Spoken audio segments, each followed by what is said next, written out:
The savannah is like a land without a roof. Here the sky seems closer to the earth, brushing the backs of elephants and stroking the manes of lions. It becomes nature's grandest theater, a stage where life is displayed in its rawest form: birth, growth, the hunt, survival, and death. The savannah is an ecosystem of contrasts. It is neither forest nor desert, but something in between. Though found across several continents, Africa is its true emblem, especially places like the Serengeti in Tanzania and the Masai Mara in Kenya. These landscapes ignite the wildest images of the savannah in the human mind. What makes this land unique is its openness. Here, there are few places to hide, and every creature belongs to one of three roles: prey, predator, or scavenger. All move together in a choreography written by nature itself. Lions hunt zebras, zebras flee from lions, while vultures bide their time, waiting for the feast left behind. Yet the savannah is not just a stretch of wild land. It is a complex system where symbiosis and competition exist side by side, where each being contributes while also threatening another. It is here that life becomes an eternal circus between birth and death. When the rains arrive, between March and May, then briefly from October to December, life awakens as if from a deep sleep. Dry grass turns green in days, and for herbivores like zebras, wildebeest, antelopes, and buffalo, it is a season of plenty. Fresh grass, rich in protein, strengthens their bodies for migration and mating. It is during this time that many animals give birth. In the Serengeti, thousands of wildebeest calves are born almost simultaneously, creating a breathtaking spectacle known as the Savannah baby boom. If you enjoy discovering nature's most extraordinary stories, don't forget to subscribe. It truly helps us continue bringing these wild worlds to life. Within a week or two, thousands of wildebeest calves rise and take their first steps. If they cannot keep up with the herd, they will be left behind. And in the savannah, being left behind means death. The rainy season, while a time of abundance, also brings danger. Pools of water attract predators and spread disease, yet despite the risks, this remains the season of plenty, a time of hope when life bursts across the plains. But this celebration never lasts. From June to September, the savannah shifts into drought. The sun scorches the land, grass withers, rivers shrink, and survival becomes a fight where not all will prevail. When water vanishes, the Great Migration begins. Over 1.5 million wildebeest, 250,000 zebras, and 400,000 gazelles march north from the Serengeti to the Masai Mara, chasing the scent of rain. They travel hundreds, even thousands of kilometers, crossing rivers filled with crocodiles and grasslands patrolled by lions and hyenas. For predators, this is their season of plenty. They wait in ambush at rivers and watering holes, knowing the desperate herbivores grow weaker with each passing day. Here the savannah teaches its harshest truth. Life balances on scarcity. The strong endure, the weak fall as prey. And if you want to keep exploring these untamed worlds, don't forget to subscribe. It helps us bring more of these powerful stories to life. In general, the savannah receives between 500 and 1,500 millimeters of rain each year, most of it falling in just a few short months. The rest of the year, the land dries and survival becomes a battle against thirst. Average daytime temperatures hover between 20 and 30 degrees Celsius, yet the ground can heat up to nearly 40 during drought. At night, the heat disappears quickly, and the high plains can turn bitterly cold. Unlike the rainforest that is always wet, or the desert that is endlessly dry, the savanna sits in between. And because of this balance, life here has become a masterclass in adaptation.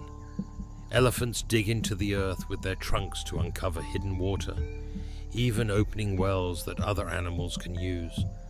Antelope store water within their bodies and move mostly at night to avoid dehydration. Vultures and eagles wait in silence, unaffected by the season, descending only when death has already claimed its prize. Zebras follow ancient migration paths, remembering waterholes passed down through generations. The savanna grants no mercy to the careless or the weak. Here, survival is not luck, it is skill, sharpened over millennia. As the first light creeps across the horizon, a new act begins.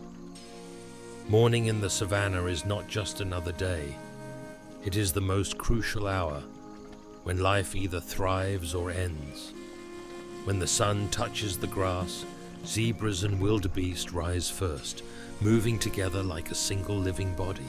Black and white stripes shimmer against the golden plains, each animal alert. Every step a choice between life and death. And if you want to keep discovering the raw beauty of nature's theatre, don't forget to subscribe. Your support helps bring these wild stories to light. They possess sharp vision and a refined system of communication through subtle body signals. When a single zebra suddenly lifts its head, the rest of the herd instantly follows, an unspoken alarm of danger. Wildebeest, on the other hand, may appear clumsy, yet they carry an ancient instinct for migration, often leading the way in search of new grazing grounds. Together, zebras and wildebeest form a clever alliance. Zebras provide vigilance, while wildebeest guide the path to grass and water. But as the herbivores begin to graze, danger never truly disappears. The lions, the rulers of the savanna, often choose morning as their ideal time to strike. When the air is still cool and footsteps are muffled by the damp ground, a lioness, joined by her sisters, begins the silent approach. They rarely attack the heart of the herd.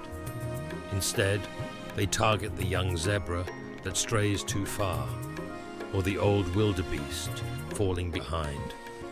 Lions are not solitary hunters, they are social predators. Working together allows them to bring down prey much larger than themselves. One lioness gives chase, while others lie in wait, trapping their victim in a deadly circle. It is the lionesses, not the males, who are the backbone of the hunt, combining speed and strategy to topple zebras, wildebeest, even massive buffalo. Male lions hunt less frequently, but their role is just as critical. They guard the pride's territory and defend the cubs from rival males. When a takeover occurs, new males often kill the existing cubs, forcing the females back into breeding. Leopards, however, follow a different path. They are solitary, elusive hunters who prefer the shadows. By hunting alone, they keep every ounce of energy for themselves. After a successful kill, a leopard drags its prize high into a tree. Here, away from lions and hyenas, it can eat in peace, stretching a single carcass across several days. The branches act as both a larder and a fortress, preserving their kill longer beneath the African sun. That food, safely stored high in the branches, remains out of reach from the scorching ground and the countless scavengers below. A single large kill can feed a leopard for days, giving it the energy to endure the harsh rhythms of the savanna. One of the defining sounds of morning here is the call of the spotted hyena. Too often dismissed as scavengers, they are in fact skilled hunters.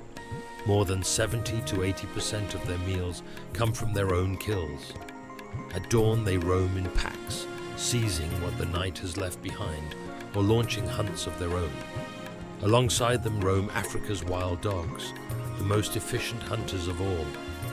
Working in tight formation, they chase their prey with incredible stamina and coordination, boasting higher success rates than lions or leopards. As the heat rises, elephants emerge from the shade. Though not hunters, their footsteps shake the earth.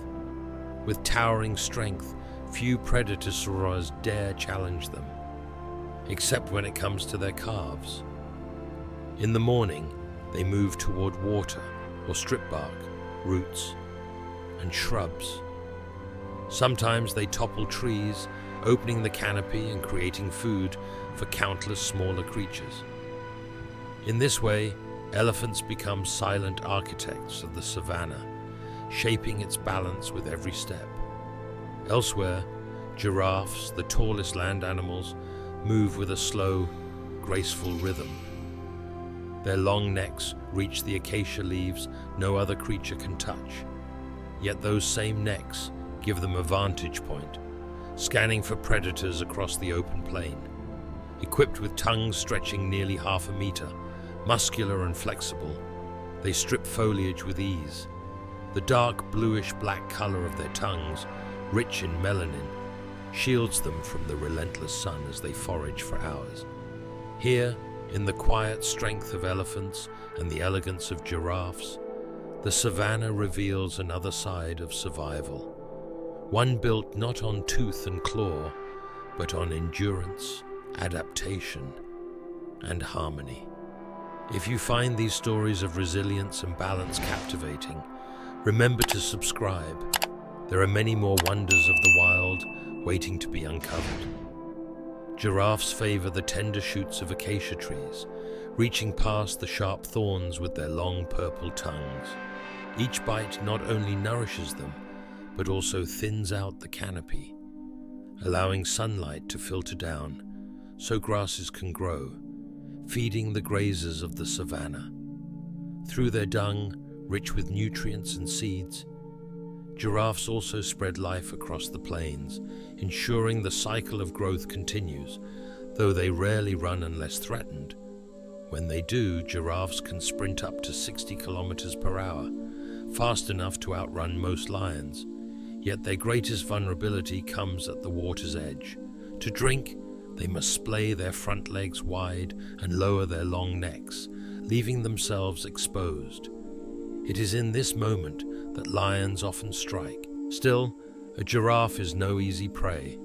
One powerful kick can shatter a lion's skull, and few dare challenge a healthy adult. Meanwhile, the hippopotamus lurks like a ghost of the waterways. By day it seems calm, half submerged in rivers and pools, but at night it emerges in silence to graze across the savannah.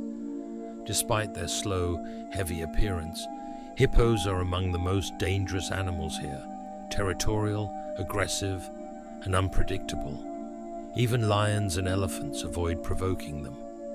When threatened, a hippo can lash out with jaws capable of crushing bone in a single bite.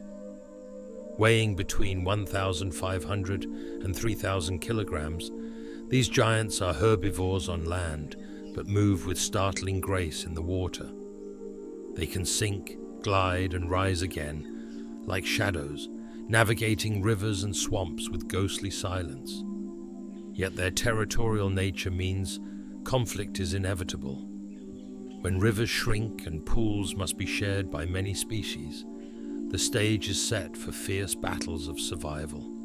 If you want to keep exploring these raw truths of the wild, don't forget to subscribe. Your support brings more of these stories to life. When elephants arrive to dig for water, they can create shallow pools at the river's edge.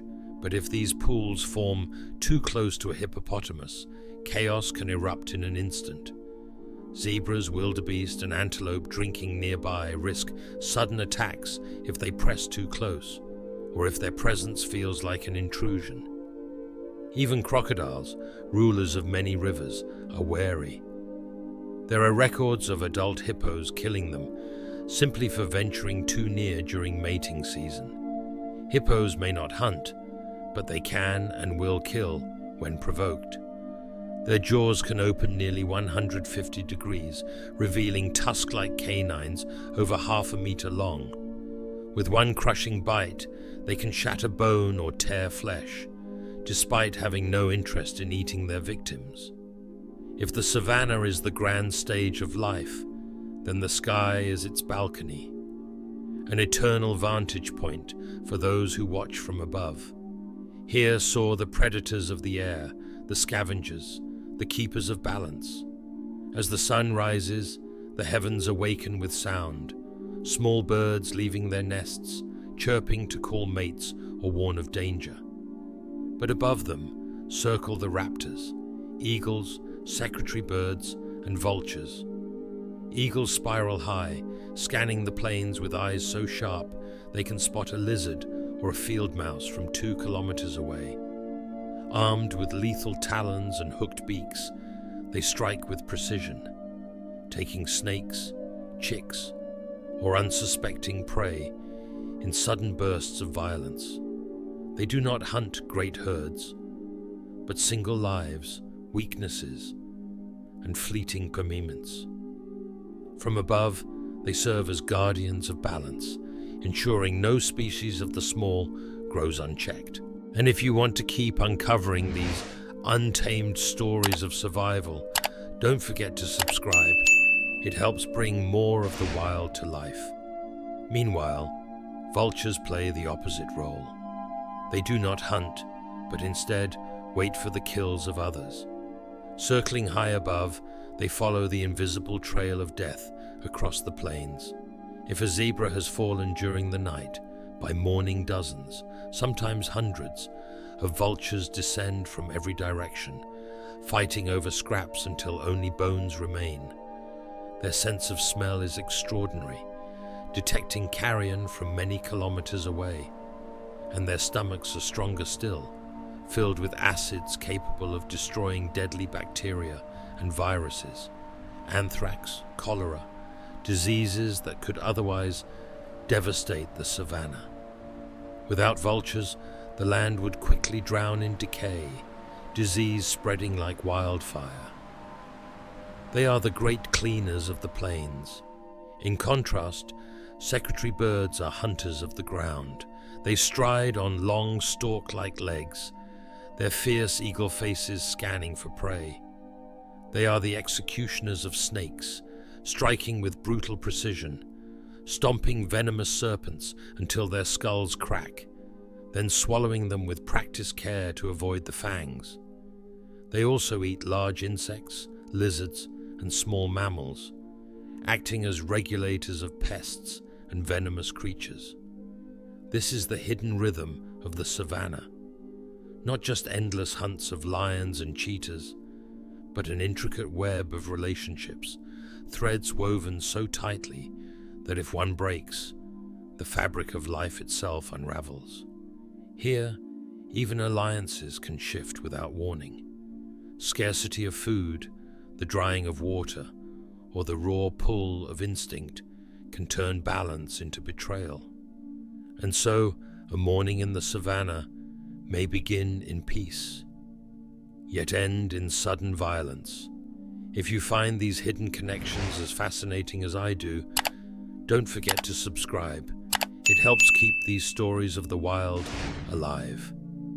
Everything happens almost at once: feeding, hunting, moving, and clinging to survival. Every creature knows one truth: those who are too slow will be eaten, yet those who move too fast may also burn out and fall. To keep uncovering the raw rhythm of nature like this, remember to subscribe. Your support brings more of these untamed stories to life.